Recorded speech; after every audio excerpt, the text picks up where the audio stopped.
السلام عليكم ورحمة الله وبركاته. إن الحمد لله نحمده ونستعينه ونستغفره ونعوذ بالله من شرور أنفسنا وسيئات أعمالنا. من يهده الله فلا مضل له ومن يضلله فلا هادي له وأشهد أن لا إله إلا الله وحده لا شريك له وأشهد أن محمدا عبده ورسوله. أما بعد فأعوذ بالله من الشيطان الرجيم. يؤتي الحكمة من يشاء ومن يؤت الحكمة فقد أوتي خيرا كثيرا. وقال النبي صلى الله عليه وسلم: من يرد الله به خيرا يفقهه في الدين. رب اشرح لي صدري ويسر لي أمري واحلل عقدة من لساني يفقهوا قولي. رب زدني علما رب زدني علما.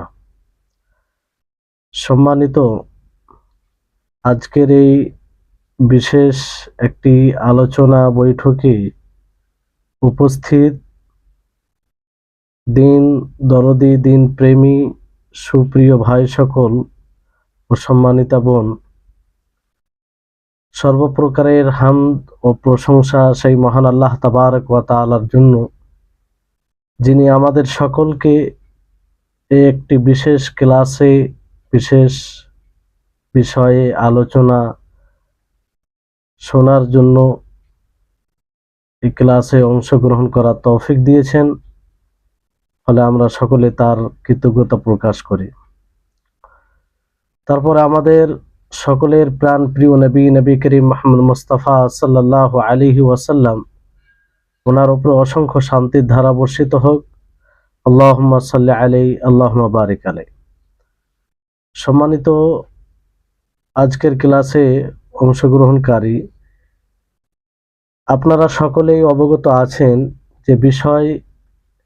যে বিষয়টি নির্ধারিত করা হয়েছে সেটি হচ্ছে আলেমদের নিকটে কিতাব বই পড়ার লাভ, গুরুত্ব ও আলেম ছাড়া নিজে নিজে কিতাব পড়া তার ক্ষতি।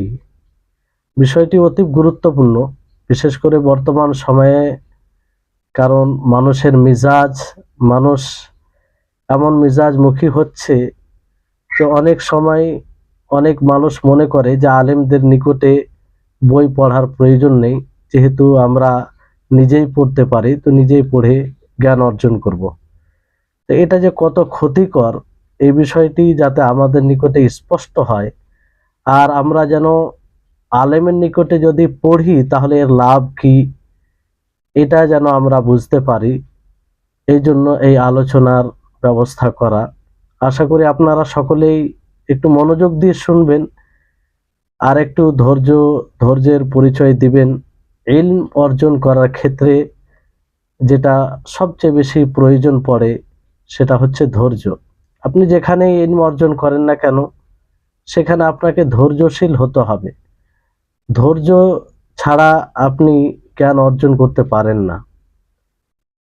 তো সর্বপ্রথম আমরা যেহেতু এই আলোচনা যে বিষয়ে আলোচনা হবে সেটা দ্বীনি জ্ঞান আমরা অর্জন করতে গিয়ে যে কিতাব মাধ্যম অবলম্বন করে থাকি, সেটা আলেমদের নিকটে পড়ার গুরুত্ব এবং আলেম ছাড়া পড়া তার ক্ষতি। তো আমরা একটু স্মরণ করে নিই যে দ্বীনি জ্ঞান, শরীয়তের জ্ঞান অর্জন করার গুরুত্ব কি। অবশ্য আমরা মাঝে মাঝে শুনে থাকি, তারপর আমরা একটু শুনি যাতে আমরা একটু উৎসাহিত হই, প্রেরণা পাই। আমরা নবী করিম মুহাম্মদ সাল্লাল্লাহু আলাইহি ওয়াসাল্লামের বাণীকে স্মরণ করে, আল্লাহ তাবারক ওয়া তাআলার বাণীকে স্মরণ করে যে যারা এই জ্ঞান অর্জন করে তাদের লক্ষ্যে আল্লাহ তাবারক ওয়া তাআলা কি বলেছেন। এমনি তো অসংখ্য আয়াত ও হাদিস রয়েছে। যাই হোক, দু একটি কথা বলে আমরা মূল বিষয়ের দিকে এগিয়ে যাব। আল্লাহ তাবারক ওয়া তাআলার দুই ওহীর জ্ঞান অর্জন করা তথা কোরআন ও হাদিসের জ্ঞান অর্জন করা, এটা সবার ভাগ্যে জুটে না। বরং আল্লাহ তাবারক ওয়া তাআলা যার প্রতি কল্যাণ চান, যার প্রতি মঙ্গল চান তাকে এর তৌফিক দেন। তো আপনি যখনই এই জ্ঞান অর্জন করবেন, অর্জন করার তৌফিক পাবেন, তো আপনার জন্য একটি খুশি আনন্দ যে আল্লাহ তাআলা আপনার প্রতি কল্যাণ চেয়েছেন, মঙ্গল চেয়েছেন, ফলে আপনি এই দিন অর্জনে এগিয়ে এসেছেন। আল্লাহ তাবারক ওয়া তাআলা সূরা বাকারার 269 নম্বর আয়াতে বলেন, ইউতিল হিকমাতা মান ইয়াশা ওয়া মান ইউতাল হিকমা ফাকাদ উতিয়া খায়রা, যে আল্লাহ তাআলা যাকে চান তাকে হিকমা দেন, আর যাকে চান অধিক কল্যাণ দেন। হিকমা আর যাকে হিকমতের জ্ঞান দেন তাকে অধিক কল্যাণও দেন। তাহলে এখানে যাকে চান, আল্লাহ যার প্রতি চাইবেন তা সে এই জ্ঞান পাবে। আর রাসূল সাল্লাল্লাহু আলাইহি সাল্লামের প্রসিদ্ধ হাদিস রয়েছে যে আল্লাহ নবী মুহাম্মদ সাল্লাল্লাহু আলাইহি সাল্লাম বলেন, মাই ইউরিদুল্লাহু বিহি খায়রান ইউফাক্কিহু ফিদ্দীন, যে আল্লাহ যার প্রতি কল্যাণ চান, মঙ্গল চান, তাকেই দ্বীনের বুঝ দান করেন। সম্মানিত উপস্থিতিগণ, আমাদের এই হাদিসটি যথেষ্ট দ্বীনি জ্ঞান অর্জন করার প্রতি আগ্রহী হওয়ার জন্য।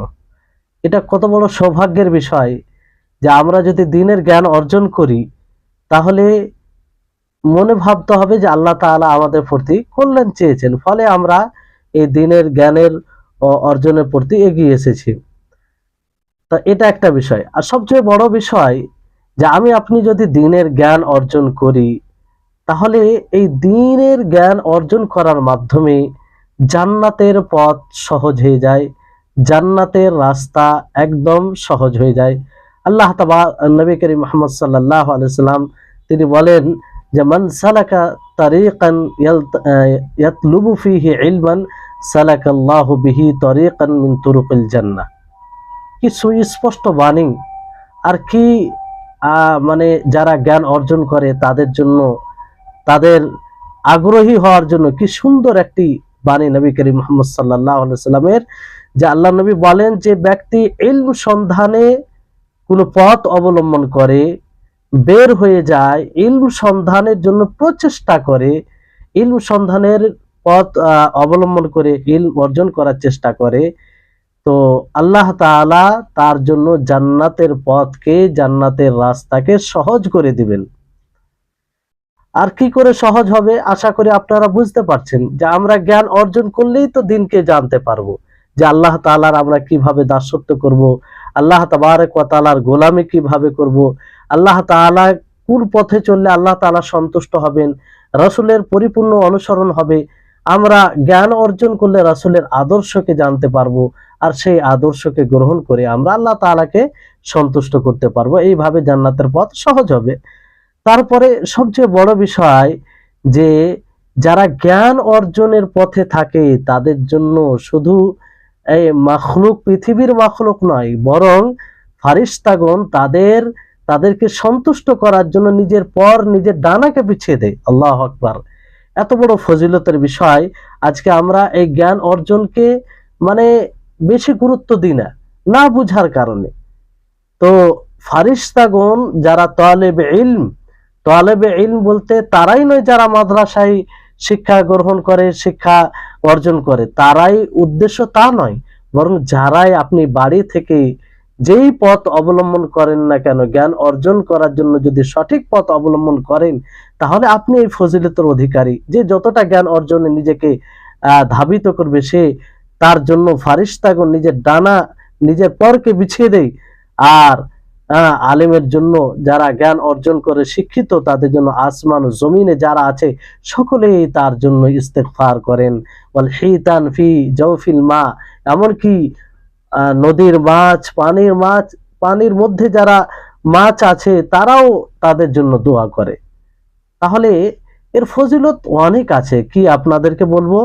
তারপরে একজন আলেমের উদাহরণ আবেদের উপরে দেওয়া হয়েছে যে মাসের যে 14 তারিখের রাত হয়, সেই 14 তারিখের যে চাঁদ সমস্ত তারার উপরে প্রাধান্যতা পায়, অনুরূপভাবে একজন আলেম আবেদের উপরে। আর ওলামায়ে কেরাম আম্বিয়াদের ওয়ারিস, আর আম্বিয়া কোনো দিনার দিরহামের ওয়ারিস হয় না, বরং তারা ইলমের উত্তরাধিকারী হয়, ইলমের ওয়ারিস হয়।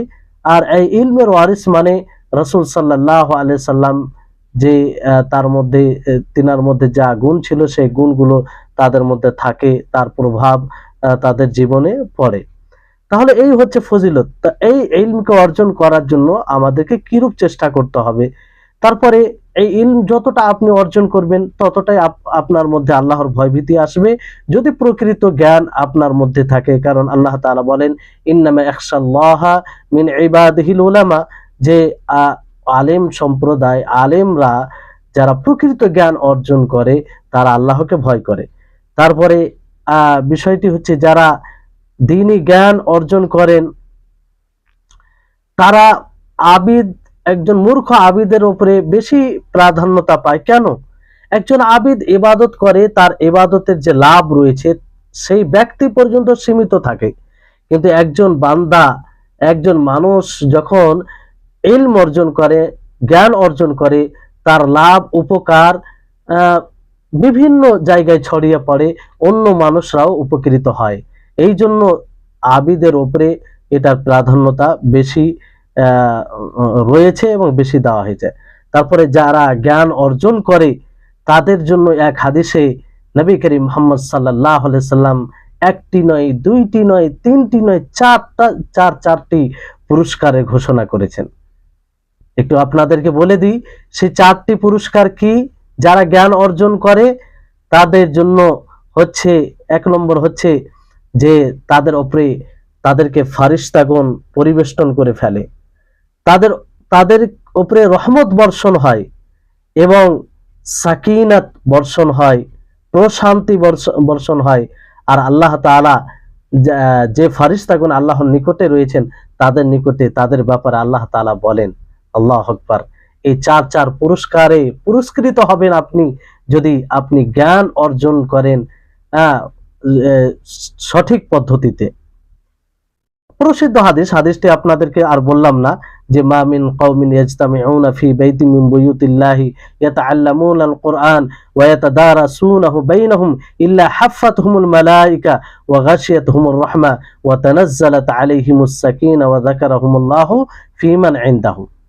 সম্মানিত উপস্থিতিগণ, তাহলে এখান থেকে আমাদের নিকটেই স্পষ্ট যে ইলম অর্জন করা এটা কত গুরুত্বপূর্ণ কাজ, আর সবচেয়ে এটা বড় ইবাদত মনে করতে পারেন। কারণ এটা হচ্ছে তারাজু, এই ইলম দ্বারাই আপনি প্রবল ইবাদতের প্রতি উৎসাহিত হবেন, আর সঠিক বিশুদ্ধ ইবাদত করতে পারবেন, গ্রহণযোগ্য ইবাদত করতে পারবেন। এই জন্য নবী করিম মুহাম্মদ সাল্লাল্লাহু আলাইহি ওয়াসাল্লাম যে দোয়াটি পাঠ করতেন, কিভাবে দোয়া করতেন? আল্লাহুম্মা ইন্নী আসআলুকা ইলমান নাফিআ ওয়া রিজকান তাইয়্যিবা ওয়া আমালান মুতাকাব্বালা। সর্বপ্রথম আল্লাহর কাছে কি চাইতেন? যে ইলমে নাফি। কারণ ইলমে নাফি যখন আসবে তখনই আমালে মুতাকাব্বাল, গ্রহণযোগ্য আমরা আমল করতে পারবো। আল্লাহর নবী তাই সর্বপ্রথম আল্লাহর কাছে ইলমে নাফি চেয়েছেন, তারপরে রিজকান তাইয়্যিবা, হালাল রিজক, ওয়া আমালান মুতাকাব্বালা, গ্রহণযোগ্য আমল। সম্মানিত উপস্থিতিগণ, এই জন্য আমাদেরকে ইলম অর্জনের প্রতি প্রবল আগ্রহী হতে হবে, প্রবল আগ্রহী হতে হবে। আবারও বলছি, প্রবল আগ্রহী হতে হবে। কারণ এই ইলম হচ্ছে আসল, ইলম হচ্ছে ইবাদতের মেরুদণ্ড। আমরা যদি ইলম সঠিকভাবে অর্জন না করি তাহলে সঠিকভাবে ইবাদত করতে কখনো সক্ষম হব না। আর এই ব্যাপারে সালাফদের অনেক উক্তি কথা রয়েছে, সেগুলো আর বলছি না। বর্তমান সময়ে একটা যেটা সমস্যা দেখা দেয়, যে অনেক আমাদের যুব ভাই রয়েছে যারা ইসলামের প্রতি অনেক আগ্রহী, তাদের হৃদয়ে দাওয়াতি কাজের ভালো আগ্রহ থাকে এবং করেও, আলহামদুলিল্লাহ। আল্লাহ তাদেরকে আরো তৌফিক যেন দেয় আর করতে থাকে। কিন্তু যেটা সমস্যা হচ্ছে সেটা হলো যে তারা ইলম অর্জনে পিছিয়ে থাকছে। মানে যেরকম ভাবে তারা দাওয়াতি কাজে আগ্রহী, ওই রকমটা ইলম অর্জনে আগ্রহী নয়। এটা বড় মানে ব্যাধি একটা। আর পুরোপুরি ইবাদতকে না বুঝার একটা লক্ষণ, ইবাদতকে না বুঝার এটা একটা লক্ষণ যে ইলম অর্জনে আমরা পিছিয়ে যাচ্ছি আর অন্য কাজে আমরা খুব আগ্রহী। ইলম তো আসল, আপনি ইলম থেকে শুরু করবেন। শরীয়তের ওহী হয় প্রথম ইলম দিয়ে, ইকরা বিসমি রাব্বিকাল্লাযী খালাক, পড়ুন। আল্লাহ নবীকে আগে পড়তে বলেছেন। তাওহীদের কথা আগে বলার আগে আল্লাহ তাআলা বলেন ফাআলাম আন্নাহু লা ইলাহা, তো লা ইলাহা ইল্লাল্লাহ ইল্লাহু, তো তাওহীদের কথা বলার আগে আল্লাহ তাবারক ওয়া তাআলা ইলম অর্জন করতে বলেছেন, জ্ঞান অর্জন করতে বলেছেন। এই জন্য আমরা দাওয়াতি কাজে আগ্রহী হওয়ার সাথে সাথে তার আগে তার চেয়ে অধিক গুণে আমরা ইলম অর্জনে আগ্রহী হব। এটা হবে সঠিক আল্লাহ তাবারক ওয়া তাআলাকে সন্তুষ্ট করার পদ্ধতি। তারপরে বিষয়টি হচ্ছে যে ইলম অর্জনের পদ্ধতি মাধ্যম অনেক রয়েছে। যেমন ধরুন যে মাশায়েখ, যিনারা ওলামায়ে কেরাম রয়েছেন, গ্রহণযোগ্য ওলামায়ে কেরাম, তাদের দর্শে, তাদের আলোচনায়, তাদের ইলমি বৈঠকে উপস্থিত হয়ে ইলম অর্জন করা, এটা একটা মাধ্যম। তারপরে মসজিদে আলোচনা করে, মসজিদে দর্শ দেয়, সেই দর্শে উপস্থিত হয়ে ইলম অর্জন করা, কিংবা বিশেষ কোনো জায়গায়, বিশেষ কোনো সভায় যে ইলমি বৈঠকের ব্যবস্থা করা হয় তাতে অংশগ্রহণ করে ইলম অর্জন করা। অনুরূপভাবে যেগুলো উপকৃত বই রয়েছে, কিতাব রয়েছে, সেগুলো পড়ে। তারপরে বর্তমান সময়ে সোশ্যাল মিডিয়াতে আপনি কোনো আলেমের ভিডিও শুনে কিংবা তার অডিও শুনে আপনি ইলম অর্জন করতে পারেন, এটাও একটা মাধ্যম। আর তারপরে আরেকটি মাধ্যম হচ্ছে যে আহলে ইলম, যিনারা বিদ্বান রয়েছেন, যিনারা কোরআন ও হাদিসের ভাষাকে বুঝেন, কোরআন ও হাদিসের জ্ঞান অর্জন করেছেন, তাদের নিকটে সওয়াল করে, প্রশ্ন করে, আর আল্লাহ তাবারক ওয়া তাআলার কিতাবকে হিফজ করে, যেটা সমস্ত ইলমের মূল মূল বিষয় আর কি। তো এই হচ্ছে, এগুলো অনেক মাধ্যম রয়েছে। তার মধ্যে একটি অন্যতম মাধ্যম হচ্ছে যে কিতাব পড়ে জ্ঞান অর্জন করা, কিতাব পড়ে জ্ঞান অর্জন করা। কিন্তু বিষয়টি হচ্ছে যে আমরা কিতাব পড়ে জ্ঞান অর্জন করব, কিভাবে করব? কারণ কিতাব পড়ে যে জ্ঞান অর্জন করতে চায় সেটা হচ্ছে দ্বীন। এই জন্য সালাফগণ, মুহাম্মদ ইবনে সিরিন রাহিমাহুল্লাহ, তিনার একটি প্রসিদ্ধ কল, উক্তি আপনারা শুনেছেন হয়তো, আর অন্য অন্য উলামায়ে কেরামও বলেছেন যে ইন্না হাযাল ইলমা দীনুন ফানজুরু আম্মান তা'খুযুনাহু দীনাকুম, যে এই ইলম, এই জ্ঞান, এটা হচ্ছে দ্বীন। তোমরা অবশ্যই দেখবে কার কাছ থেকে দ্বীন নিচ্ছ, কার কাছ থেকে দ্বীনের জ্ঞান অর্জন করছো। সম্মানিত উপস্থিতিগণ, যদি জ্ঞান অর্জন করতে গিয়ে যার কাছে আমরা জ্ঞান নিব, যার কাছে আমরা জ্ঞান অর্জন করব, তাকে দেখা জরুরি হয়, তো এটাও দেখা জরুরি যে আমরা কিসের মাধ্যমে জ্ঞান অর্জন করব, কিসের মাধ্যমে, সেই পদ্ধতিটা কি, সেটা কি সঠিক পদ্ধতি, সেই পদ্ধতি কি সালাফে সালেহিন অবলম্বন করেছেন, সেই পদ্ধতি কি নবী করিম মুহাম্মদ সাল্লাল্লাহু আলাইহি সাল্লামের আদর্শ থেকে প্রমাণিত? অবশ্যই আমাদেরকে দেখতে হবে, কারণ এটা যেমন তেমন বিষয় নয়, এটা দ্বীনের জ্ঞান অর্জনের বিষয়, যেটি খুব সচেতনভাবে, সতর্কভাবে আমাদেরকে এটা দেখতে হবে, আর ওইভাবে আমাদেরকে অর্জন করতে হবে।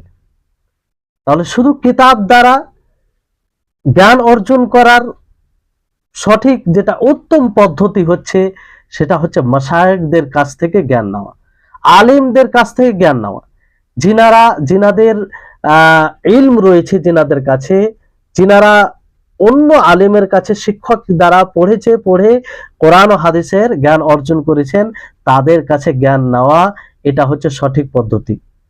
মানে এই জন্য ওলামায়ে কেরাম, বিদ্বানগণ বলেছেন যে ইলম সন্ধানের মূল পদ্ধতি হচ্ছে যে মাশায়েখদের কাছে জ্ঞান নেওয়া। যেমন পূর্বে হাদিস নেওয়া, সানাদ সূত্র দ্বারা এক অপরে মাশায়েখ থেকে নিতেন, মানুষের মুখ থেকে জ্ঞান নেওয়া হতো। তারা কিতাব থেকে জ্ঞান, সাহিফা থেকে জ্ঞান নিতেন না, কিতাবের মধ্য থেকে জ্ঞান নিতেন না, শুধু কিতাবের মধ্য থেকে জ্ঞান নিতেন না। কারণ মানে প্রজন্ম পরের প্রজন্ম থেকে জ্ঞান নেওয়া হতো, যারা বলতো, আর কিতাব তো সে বলতে পারে না, সে বলতে পারে না। এখানে প্রজন্ম পর প্রজন্ম থেকে জ্ঞান নেওয়া হতো, যারা শিক্ষিত হতো তাদের কাছ থেকে। আর কিতাব, কিতাব সেটাও মাধ্যম, সেটা জড় বস্তু, কিন্তু সেটা আলেমদের তত্ত্বাবধানে পড়তে হবে। তো সবচেয়ে উত্তম এবং শ্রেষ্ঠ পদ্ধতি হচ্ছে যে আলেমের নিকটে জ্ঞান অর্জন করা। আর এটা কোরআনের থেকে প্রমাণিত, শরীয়ত থেকে প্রমাণিত। যেমন আপনারা সূরাতুল কাহাফ পড়েছেন, তো সূরাতুল কাহাফে মুসা আলাইহিস সালাম ও খিজর আলাইহিস সালামের ঘটনা আপনারা পড়েছেন, শুনেছেন। যে মুসা আলাইহিস সালাম যখন নিজেকে বা কারো জিজ্ঞাসা করাতে তিনি বলল যে আমি সবচেয়ে বেশি জানি, যেহেতু উনি নবী ছিলেন তাই ধারণা করেছিলেন। তো আল্লাহ তাআলা কি বললেন, না, তোমার চেয়ে আর একজন আমার বান্দা আছে যে তোমার চেয়ে বেশি জ্ঞানী, যাও তার কাছে গিয়ে জ্ঞান অর্জন করো। তা আল্লাহ তাআলা তাকে আদেশ দেন যে তুমি তার কাছে গিয়ে জ্ঞান অর্জন করো, তার শর্তের ভিত্তিতে। এই জন্য মুসা আলাইহিস সালাম যখন খিজর আলাইহিস সালামের নিকটে যান, তখন তিনি বিনয়ের সাথে, নম্রতার সাথে বলেন যে আমি আপনার কাছে জ্ঞান অর্জন করতে চাই।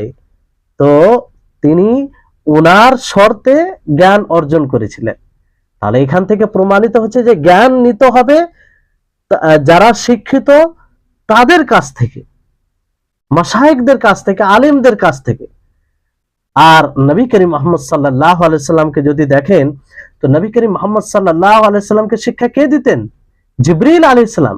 জিবরিল আলাইহিস সালাম এসে ওনাকে শিক্ষা দিতেন। আল্লাহ তাআলা কোরআনে বলেন, আল্লামাহু শাদীদুল কুওয়া যু মিররাতিন ফাস্তাওয়া।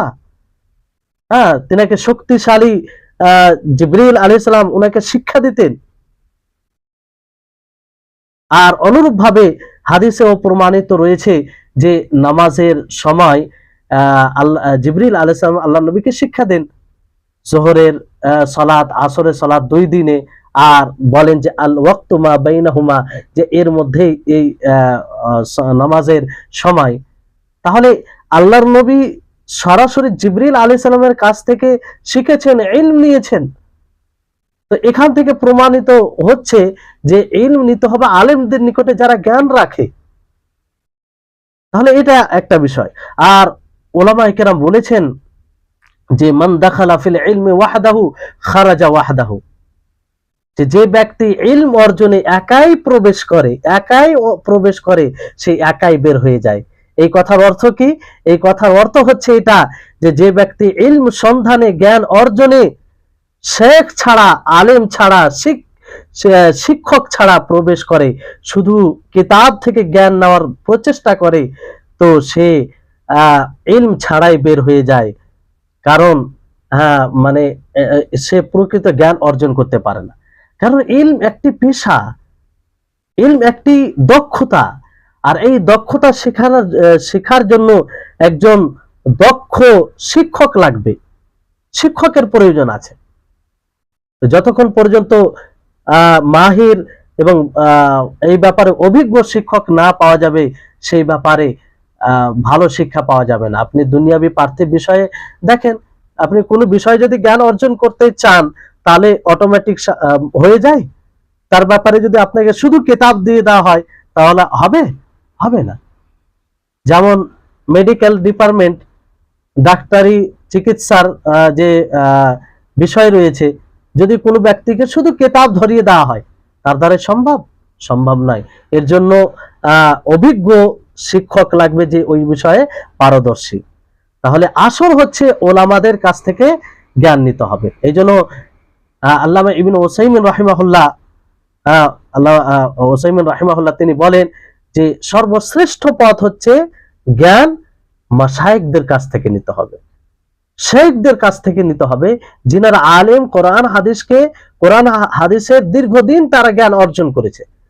ও তারা তাদের বড় যারা রয়েছে শিক্ষকদের কাছে বসে তাদের সোহবতে, তাদের সঙ্গ অবলম্বন করে। আল্লামা সালেহ আল ফাওজান রাহিমাহুল্লাহ তিনি হাফিজাহুল্লাহ তিনি বলেন যে আল ইলমু লা ইউখাযু মিনাল কুতুবি মুবাশারাতান, ইন্নামাল কুতুব ওয়াসাইল, আম্মা হাকীকাতুল ইলমি ফাইন্নাহা তুখাযু মিনাল উলামা জিলান বা'দা জিল ওয়াল কুতুব ইন্নামা হিয়া ওয়াসাইল লিতালাবিল ইলম। সুস্পষ্ট।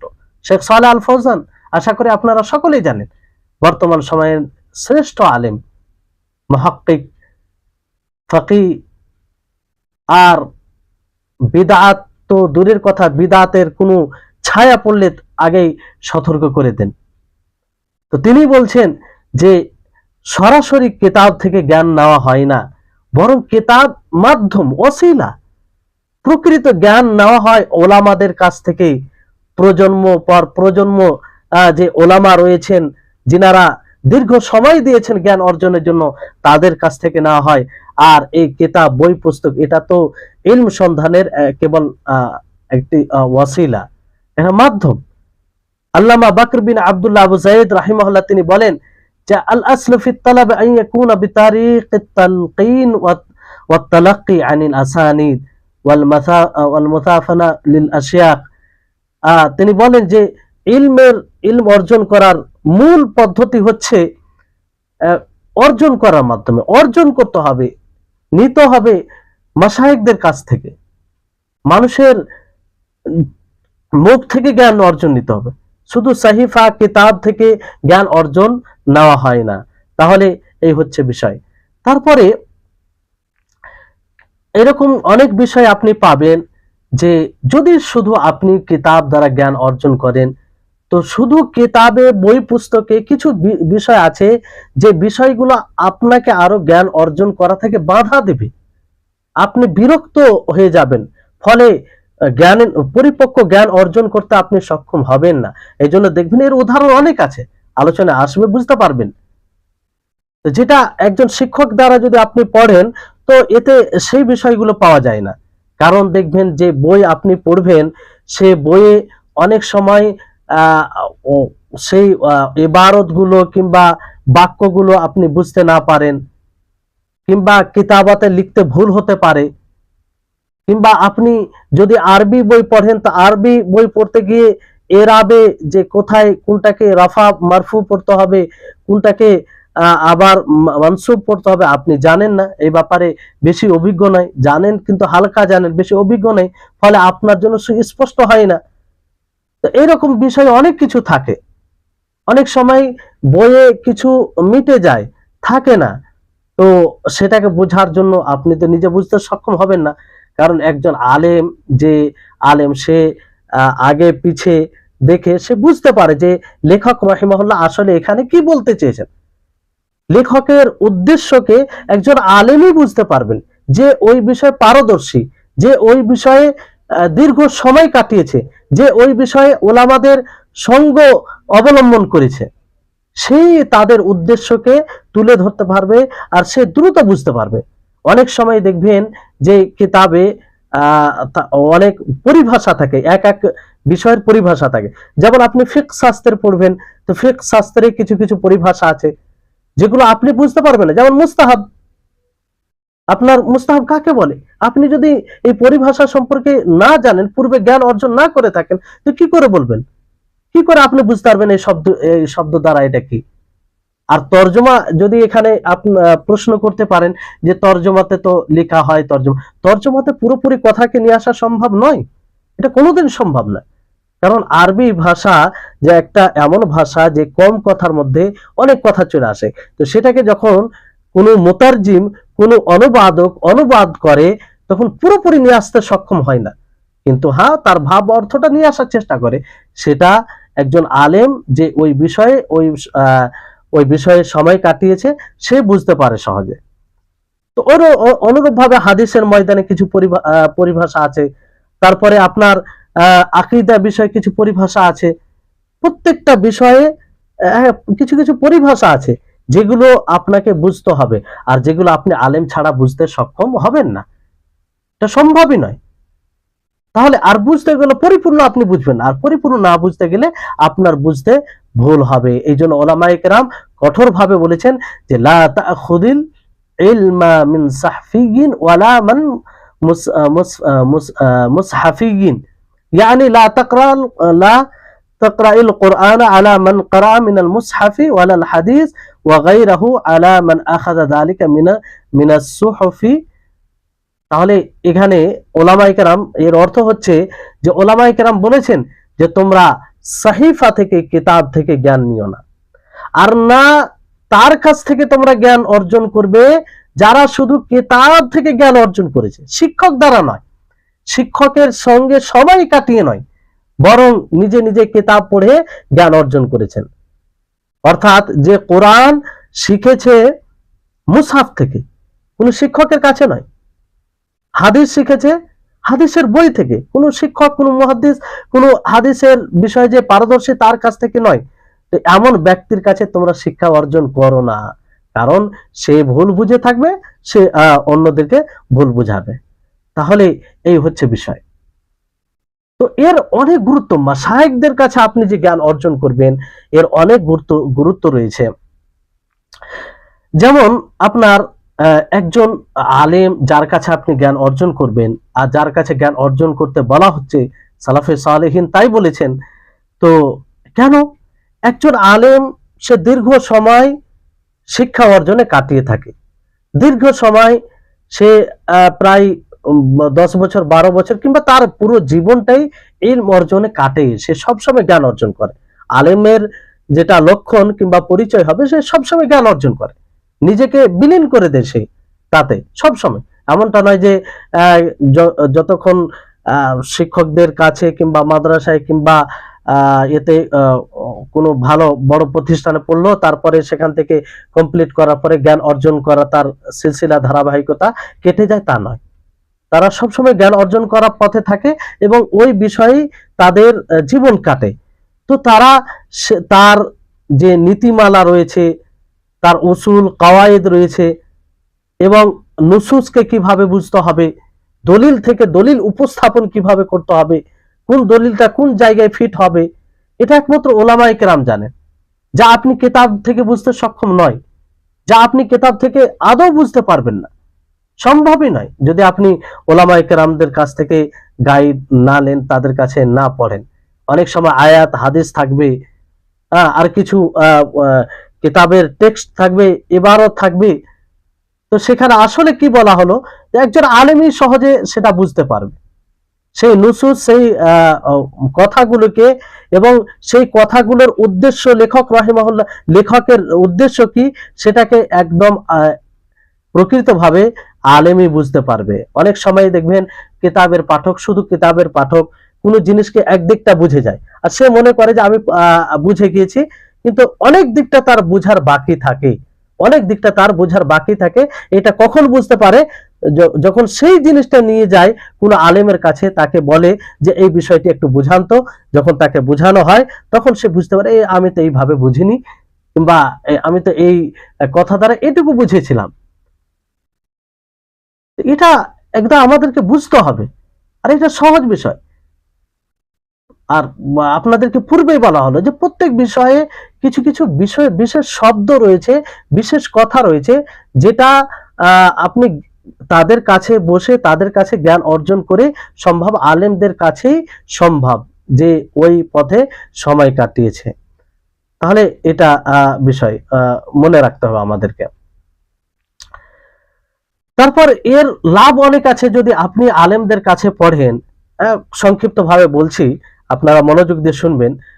প্রথম লাভ হচ্ছে যে আপনি যখন কোনো আলেম দ্বারা ইলম অর্জন করবেন, আলেমদের তত্ত্ববোধনে তার নিকটে কোনো বই পড়বেন, তখন আপনি মানে এমন এক পদ্ধতি অবলম্বন করবেন যে আপনি বই পড়ে যতটা জ্ঞান অর্জন করতেন, কিংবা যত তা জ্ঞান আসতো, কিংবা যত সময়ে জ্ঞান আসতো, তার চেয়ে দ্রুত সময়ে আপনি আলেম দ্বারা যখন বই পড়বেন সে সময় চলে আসবে। আলেম দ্বারা পড়তে গেলে যেখানে ধরেন যে বিভিন্ন মত থাকে, তো কোনটি মত রাজে, কোনটি মত উত্তম, এবং উত্তম তো কেন উত্তম, আর কোনটি মত দুর্বল, তো কেন দুর্বল, তার দুর্বল হওয়ার কারণ কি, এই বিষয়গুলো আলেম আপনাকে 1 মিনিটে দিয়ে দিবে।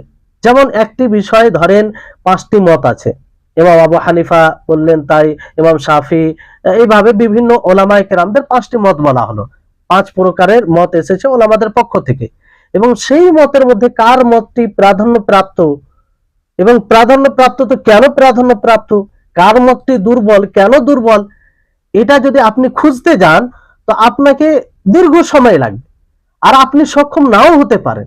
আর সক্ষম হলেও আপনাকে অনেক সময় কাটাতে হবে। কিন্তু যখন আপনি আলেমদের নিকটে পড়বেন, সে যেহেতু পূর্বে থেকে তৈরি কিংবা সে বুঝে বেশি, আপনাকে অল্প সময়ে সেটা আপনার সমস্যার সমাধান করে দিবে। এটা একটা লাভ। দ্বিতীয় লাভ হচ্ছে যে আপনি দ্রুত জানতে পারবেন। আপনি একটি বই পাতার পরে উল্টে যাচ্ছেন, কিন্তু আসল যেটা বিষয় আপনি খুঁজছেন পান না। কিন্তু একজন আলেমের কাছে আপনি অনেক সময় হয় যে একই কথা আপনি বারবার পড়ছেন, তবু আপনি বুঝতে পারছেন, কিন্তু সেটা যখন আপনি আলেমের নিকটে পড়বেন, তখন আপনার জন্য সেটা দ্রুত স্পষ্ট হবে। তৃতীয় লাভ হচ্ছে যে আপনি শিক্ষকের কাছে, কোনো আলেমের নিকটে যদি পড়েন, তাহলে এক ইলম আর মুআল্লিম, মানে তলেবে ইলম আর মুআল্লিম, মানে ছাত্র এবং শিক্ষকের মধ্যে একটা সম্পর্ক তৈরি হবে। তো আপনার আহলে ইলম, বিদ্বানদের সাথে একটা সম্পর্ক, ছোটদের সম্পর্ক বড়দের সাথে হবে। আপনি যেহেতু ইলম অর্জন করছেন, তো আপনি যদি কোনো শিক্ষকের কাছে থাকেন, পড়েন, তো তার সাথে একটা আপনার বিশেষ সম্পর্ক তৈরি হবে। যে কোনো বিষয়ে তাকে জিজ্ঞাসা করবেন, যে কোনো বিষয়ে তার গাইড, আপনাকে সে গাইড করবে। তাহলে এটা উপকার আপনি যদি আলেমদের কাছে পড়েন। আর এর পরিবর্তে শুধু যদি আপনি কিতাব থেকে জ্ঞান নেওয়ার চেষ্টা করেন, তাহলে এই বিষয়গুলো থাকে না তাতে। কিন্তু এখানে আমাদেরকে খেয়াল রাখতে হবে যে কেমন আলেমকে আপনি চয়ন করবেন, কোন ধরনের আলেমের কাছে পড়বেন, আপনি শিক্ষক হিসেবে কাকে চয়ন করবে, এই বিষয়ে আমাদেরকে সজাগ থাকতে হবে। কারণ পূর্বেই ইমাম ইবনে সিরিন রাহিমাহুল্লাহর কথা আপনাদেরকে বলেছি, যে তিনি বলেন যে ইন্না হাযাল ইলমা দীনুন ফানজুরু আম্মান তাআখুযুনাহু, যে এই ইলম দ্বীন, অতএব তোমরা দেখো কার কাছ থেকে নিচ্ছ।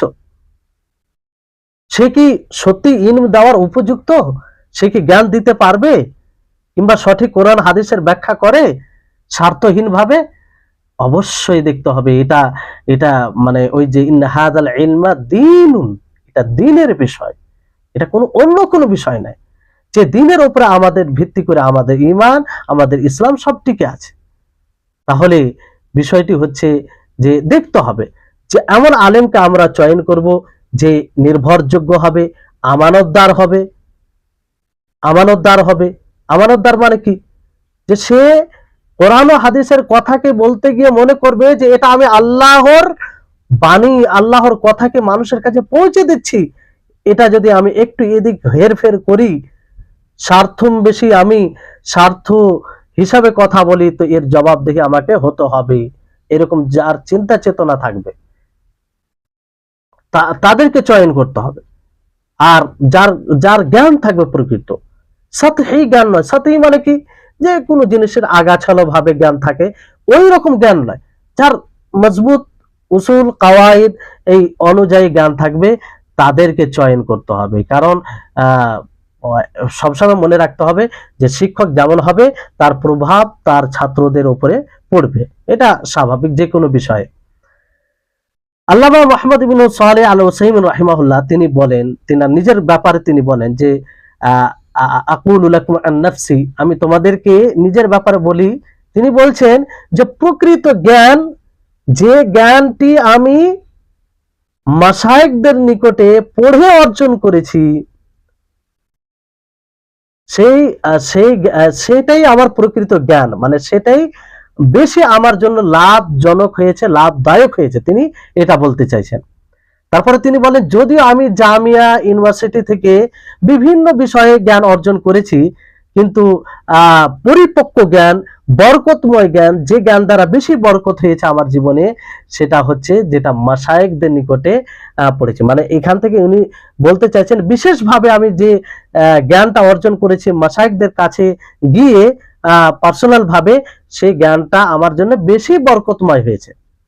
আর জামিয়াতে মানে যেখানে অনেক, সেটাও শিক্ষকের মাধ্যমে, কিন্তু এটা একাকী ভাবে কিংবা পার্সোনাল ভাবে মাশায়েখদের কাছে নিকটে গিয়ে পড়ে যে জ্ঞানটা অর্জন করেছে, সেটা বেশি আমার জন্য উপকারী। তিনি বলছেন। তাহলে ওই জন্য তিনি বলছেন যে আমি উদ্বুদ্ধ করছি, আমি সকল ছাত্রদেরকে বলছি যে সে যেন শুধু মানে একটা যে আনুষ্ঠানিক ভাবে পড়া, সেটার উপরেই যথেষ্ট মনে না করে যদি কারো কাছে সময় থাকে, তা এইভাবে যেন মাশায়েখদের কাছে গিয়ে সময় দেয় এবং জ্ঞান অর্জন করে। তারপরে আরেকটি চমৎকার বিষয়, আপনাদেরকে বলবো যে একটু ধৈর্য ধরে শুনবেন কথাগুলো, তাহলে মানে বুঝতে পারবেন। আর আশা করি অনেক কথাগুলো আপনারা নতুনই মনে করবেন, কারণ এই সব বিষয়ে তো আলোচনা কম হয়। আমি বলছি এই কারণে এটা বলছি না যে নতুন সব কথা বলছি, মানে এই বিষয়ে আলোচনা কম হয় এই কারণে বলছি আর কি। তো আল্লামা ইবনুল কাইয়িম রাহিমাহুল্লাহ তিনি বলেন, তেনার শিক্ষক যেহেতু ইবনু তাইমিয়া রাহিমাহুল্লাহ ছিলেন, তিনি বলেন যে ইবনু তাইমিয়া রাহিমাহুল্লাহ তিনি বলেন যে আল্লাহ তাবারক ওয়া তাআলার ফেল সম্পর্কে যেখানে বলা হবে, সেখানে কখনো লাম আকিবা আসে না। লাম আকিবা আসা সম্ভব নয়। লাম আকিবা মানে এটা মানে পরে হবে যে লাম আকিবা বলতে বোঝায় যে মানে তার পরিণাম কি হবে, পরিণামকে বোঝায়। তো আল্লাহর ফেলের কথা যখন বলা হবে, সেখানে লাম আকিবা আসা অসম্ভব, ইবনে তাইমিয়া রাহিমাহুল্লাহ বলেন। কেন? তার কারণ হচ্ছে যে লাম আকিবা আসে যে ফাইল হয়, সে এটাকে তার পরিণামকে জানতে সক্ষম হয় না, ফলে লাম আকিবা নিয়ে আসা হয়। যেমন আলা ফিরআউন লি মূসা, হ্যাঁ, তো এখানে যেহেতু মাখলুক তার পরিণামকে জানতে পুরোপুরি সক্ষম নয়, অক্ষম থাকে, এই জন্য লাম আকিবা নিয়ে আসা হয়। তো কিন্তু আল্লাহর ফেল যখন আসবে, তখন আসবে না কেন? আল্লাহ তাবারক ওয়া তাআলা তো সব জিনিসের উপরে কাদির, তিনি তো সব জিনিসের উপরে শক্তি রাখেন। তো সেখানে লাম আকিবা লামকে আসা সম্ভবই নয়। তো এইরকম ইলমি কথা আপনি কি কোনো কিতাবে পাবেন? ইবনুল কাইয়িম রাহিমাহুল্লাহ তিনি বলছেন যে এরকম ইলমি কথা, ইলমি মানে মণিমুক্তা বলতে পারেন, তো এগুলো কোথায় শুধু কিতাবে পাওয়া যাবে? তো একজন আলেমের কাছে যখন পড়বেন, তো মাঝে মধ্যে এরকম কথা আপনি পাবেন। তাহলে এই হচ্ছে বিষয়। এবার আসুন, আরো কিছু লাভ আছে আলেমদের নিকটে যখন সরাসরি আপনি জ্ঞান অর্জন করবেন। বর্তমান সময়ে এটা একটা ব্যাধি হয়ে গেছে, মানে এই সোশ্যাল মিডিয়া আসার পরে তো আরো মানুষ মনে করে যে আলেমদের নিকটে যাওয়ার নিকট নয়। সেটা একটা আলাদা বিষয়, যে আমরা বর্তমান সময়ে যে সোশ্যাল মিডিয়াতে ভিডিও, অনলাইন ইলম অর্জন করার উপরে যথেষ্ট মনে করব, এটা বেশি উত্তম, না সরাসরি আলেমদের কাছে গিয়ে ইলম অর্জন করা উত্তম? এটা একটা বিষয়। কিন্তু এটা তো আপনাদের নিকটে স্পষ্ট যে সরাসরি গিয়ে জ্ঞান অর্জন করা উত্তম, কিন্তু কারো পক্ষে যদি সম্ভব না হয়, তো না হওয়া থেকে কিছু হওয়া ভালো, এই বিষয়টি চলে আসে। তো আলেমদের নিকটে জ্ঞান অর্জন যদি করেন, আপনি কি লাভ আছে, কয়েকটি লাভ আরো আপনাদেরকে বলি। একটা হচ্ছে যে আপনি যে আলেমের নিকটে পড়বেন, তার গুণে গুণান্বিত হতে পারবেন। তিনার মধ্যে যে বৈশিষ্ট্য আছে, শিষ্টাচার আছে, সেটারও আপনি শিক্ষা পাবেন, যেটা আপনি কিতাবে পাবেন না। কিতাবে সেটা বিলুপ্ত, এই বিষয়টি খেয়াল রাখতে হবে।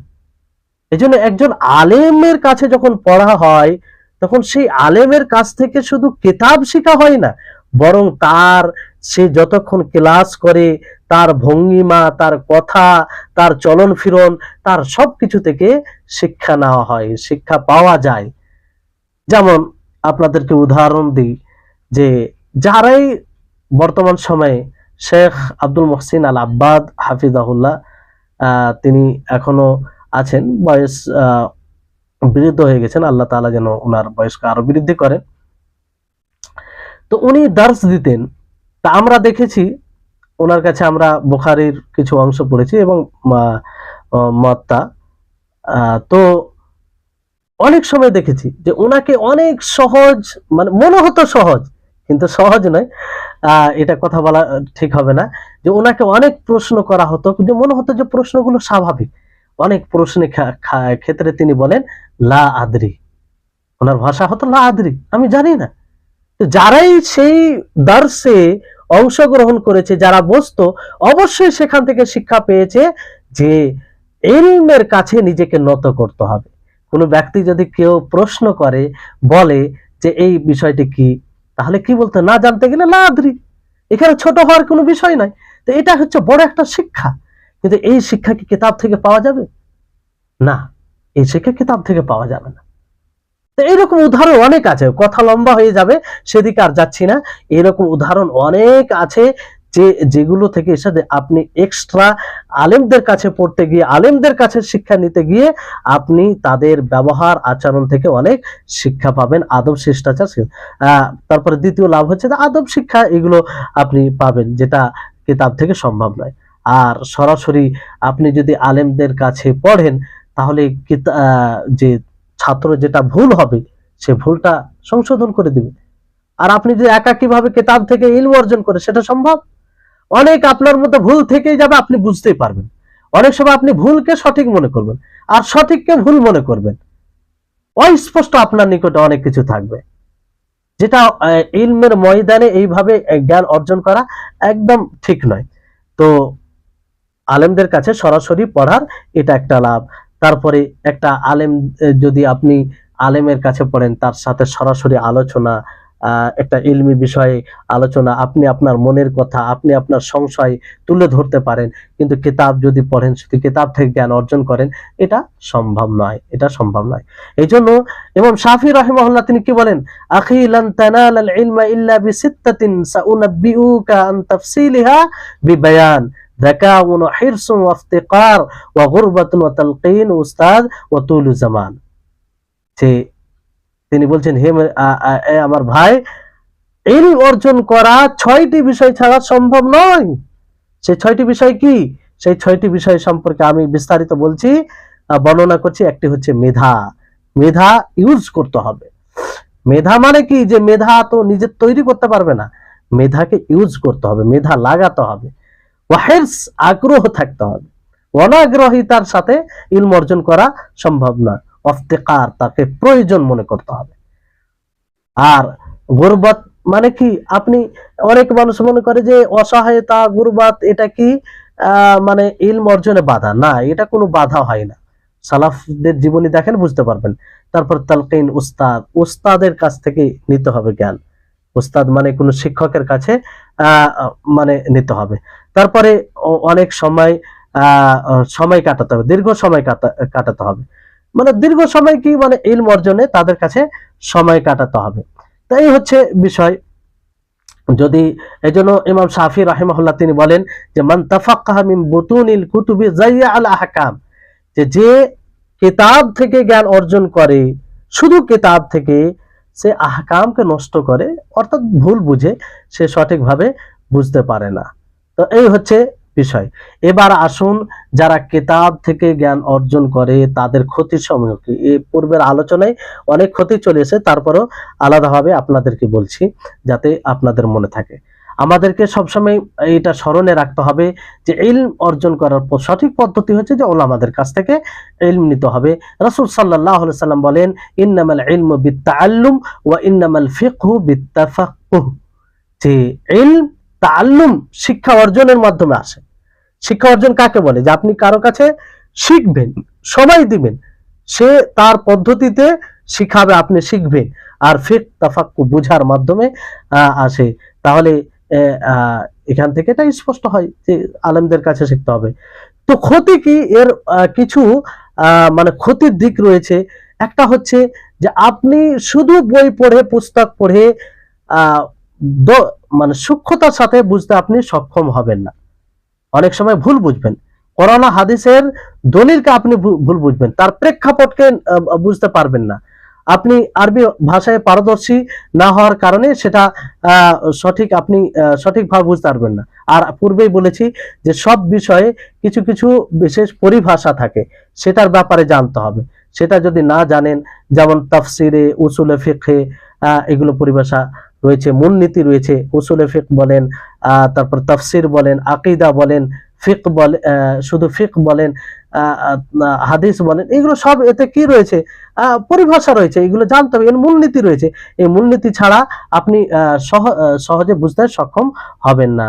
এই জন্য বলা হয় যে কাম মিন আইবিন কাওলান সাহিহান ওয়া আফাতুহু মিনাল ফাহমি সাকিম, যে কত এরকম রয়েছে যে সঠিক কথাকে ভুল বলে, সঠিক কথাকে বলে যে এটা ভুল, আর তার কারণ হলো যে সে সঠিকভাবে বুঝেনি, সঠিকভাবে না বুঝার কারণে।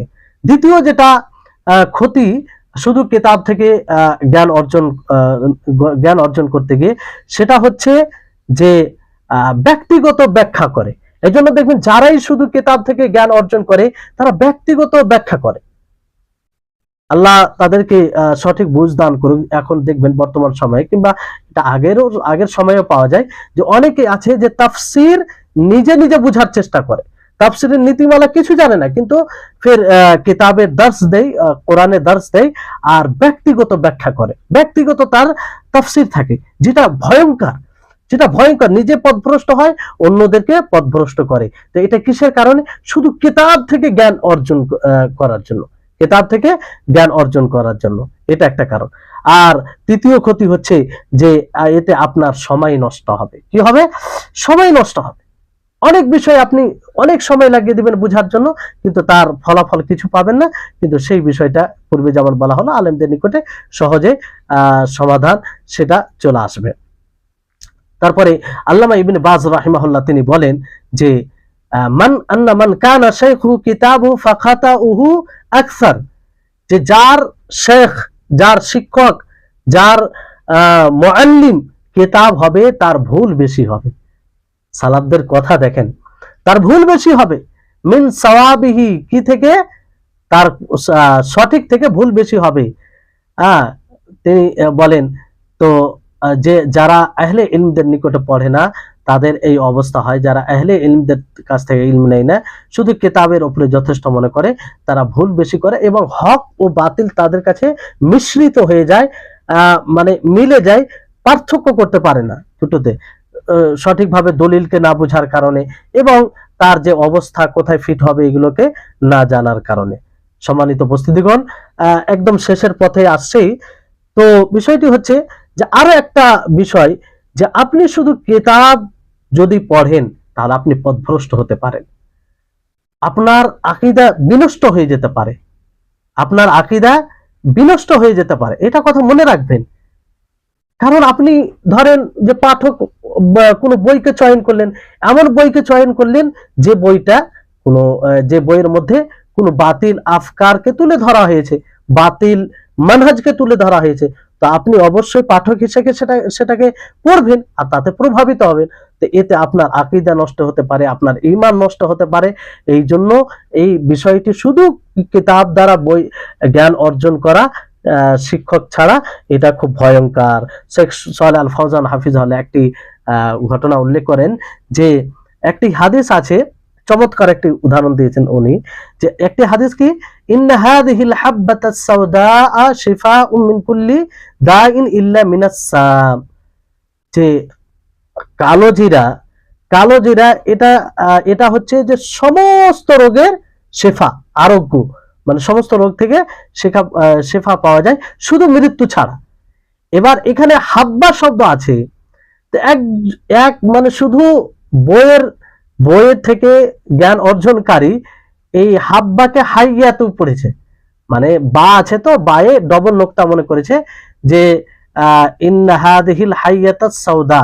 এক আজান হয়ে গেছে, তো কথা পূর্ণ করছি, আমি দিয়ে শেষ করে দেব, 5-7 মিনিটের মধ্যেই আলোচনা শেষ হয়ে যাবে। তো তিনি বলছেন যে সে ব্যক্তি হাব্বাতুস সাওদাকে, আল হাব্বাতুস সাওদাকে আল হাইয়াতুস সাওদা পড়েছে। আর আল হাইয়াতুস সাওদা এর অর্থ হচ্ছে যে কালো সাপ, কালো সাপকে বলা হয়।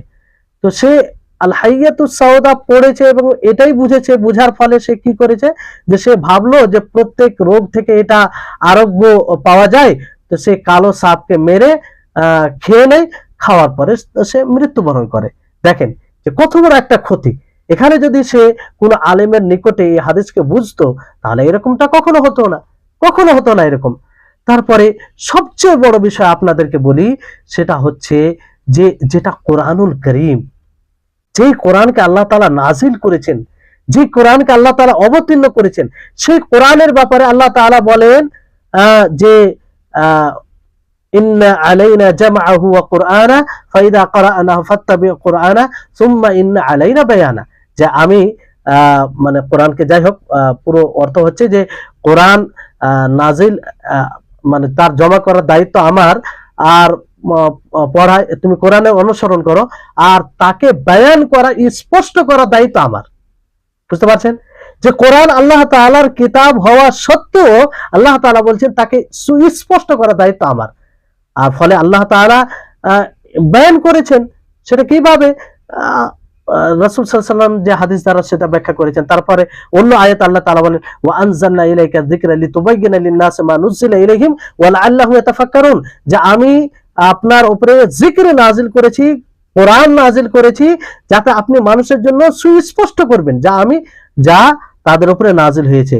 তো আল্লাহ নবী হাদিস দ্বারা সেটা ব্যাখ্যা করেছেন। তাহলে কোরআন, এই কোরআনকে বোঝার জন্য শুধু কোরআন যথেষ্ট নয়, বরং রাসূল সাল্লাল্লাহু আলাইহি ওয়াসাল্লাম আরেকটি ওহী সুন্নাহ দ্বারা এটা স্পষ্ট করেছেন। তো কোরআনের যদি এই অবস্থা হয়, যেটি আল্লাহ তাবারক ওয়া তাআলার কিতাব, সেটাও সুন্নাহও একটা আল্লাহর ওহী, আমাদেরকে বুঝতে গিয়ে সুন্নাহর প্রয়োজন পড়ে, রাসূলের হাদিসের প্রয়োজন পড়ে, যেটা সেটাও এক প্রকার ওহী। তো বাকি কিতাবের কি অবস্থা হতে পারে সম্মানিত উপস্থিতিগণ? তাহলে কিতাব কোনো মতেই সমস্ত বিষয়কে সুস্পষ্ট করতে সক্ষম নয়, এটা নিশ্চিত কথা, এতে কোনো সন্দেহ নেই। এই জন্য আমাদেরকে কিতাব পড়তে হবে কোনো আলেমের তত্ত্বাবধানে। এবার শেষ কথায় আসি, যে বিষয়টি হচ্ছে, দেখেন যে অবশ্যই আপনি কিতাব দ্বারা জ্ঞান অর্জন করবেন, কিতাব একটি অন্যতম মাধ্যম, কিন্তু কিছু কিছু বই আছে যেগুলো স্বাভাবিক নরমাল বিষয়, সেগুলো আপনি পড়বেন, পাঠ করবেন, আলেমদের কাছে জিজ্ঞাসা করবেন যেখানে সংশয় হবে। কিন্তু কিছু কিছু বই আছে যেগুলো আলেমদের নিকটে পড়া জরুরি, আপনি আলেমদের নিকটে, যেমন ধরেন যে কিছু কিছু বই আছে শেখ মুহাম্মদ ইবনে আব্দুল ওয়াহাব রাহিমাহুল্লাহর যে চটি চটি বই রয়েছে, আল উসুলুস সালাসা বলেন, কিতাবুত তাওহীদ বলেন, তারপরে কাশফুস শুবহাত বলেন, তারপর আল কাওয়াইদুল আরবা বলেন, এগুলো চটি বই, কিন্তু মানে এর মধ্যে অনেক বিষয় মানে রয়েছে। তো এই বিষয়ের বইগুলো শুধু আপনি তরজমা বই পড়ে আপনি সঠিকভাবে বুঝতে সক্ষম হতে পারেন না। এই বইগুলো আপনাকে আলেমদের নিকটে পড়তে হবে, যারা এই বিষয়গুলোকে বুঝে, যারা দীর্ঘ সময় নিজে কাটিয়েছে ইলম অর্জনে, মাশায়েখদের কাছে, নির্ভরযোগ্য মানুষের, আলেমদের কাছে, তাদের কাছে পড়তে হবে। সেই বইগুলোকে যদি আপনি মনে করেন যে না বাংলাতে অর্থ চলে এসেছে, তো সেটা আর পড়ার প্রয়োজন নেই, আমরা নিজে নিজে বাংলাতে পড়ি, এটা একদম, এই ধারণা একদম ধ্বংসাত্মক ধারণা, আর এই ধারণা আমাদের অনেক ক্ষতি করবে। এই জন্য সচেতন থাকবেন।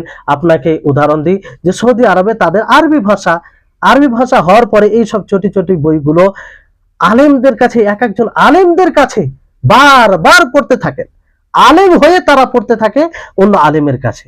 ভাবতে পেরেছেন? ওনারা তো আরবি ভাষা, তারপরে পড়েন কেন? তো এগুলো কারণ একটা আলেম তার আগে পিছে সবকিছু, আর সালাফদের কিতাব অতি সংক্ষিপ্ত হয়, আর তার মধ্যে অনেক কথা নিহিত থাকে। এটার ব্যাখ্যা একমাত্র ওলামায়ে কেরাম, ওলামাগুন যে সেই বিষয়ে পারদর্শী তারাই বলতে পারে, কিংবা যেসব আলেমরা সেই ভাষা বুঝে ওলামাদের পূর্বের আলেমদের বই পড়ে সেটার সঠিক ব্যাখ্যা দিতে পারে। বাকি শুধু যদি বই পড়ে আপনি এটা অর্জন করার চেষ্টা করেন, তাহলে এটা সম্ভব নয়। যাই হোক, এই আলোচনা ছিল আরো কিছু কথা। আশা করি এই আলোচনা যথেষ্ট আপনাদের জন্য। আপনারা বিষয়টি বুঝেছেন আর বোঝার চেষ্টা করবেন, আর কোনো বিষয় বুঝতে অসুবিধা হলে জিজ্ঞাসা করবেন। তো এই হচ্ছে বিষয়।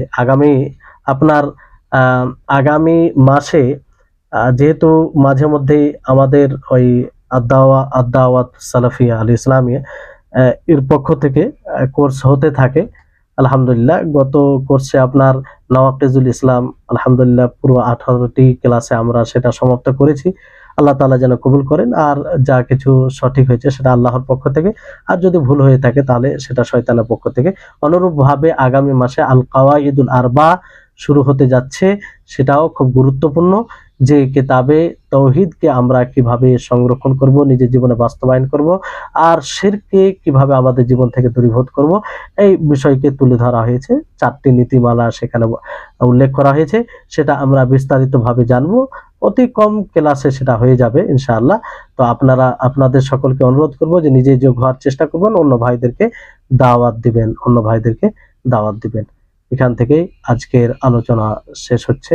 আল্লাহ তাআলা যেন আমাদের আজকের এই সময় দেওয়াকে কবুল করেন, আর আল্লাহ তাআলা যেন আমাদেরকে আলেমদের সংস্পর্শে থাকার, তাদের কাছ থেকে জ্ঞান অর্জন করার তৌফিক দান করেন। আর শুধু কিতাব দ্বারা জ্ঞান অর্জন করাকে, এই চিন্তাধারা যেন থেকে আমরা দূরে থাকি। ওয়া আখির দাওয়ানা আনিল হামদুলিল্লাহি রাব্বিল আলামিন। জাযাকুমুল্লাহু খাইরান ওয়া হাসানাল জাযা।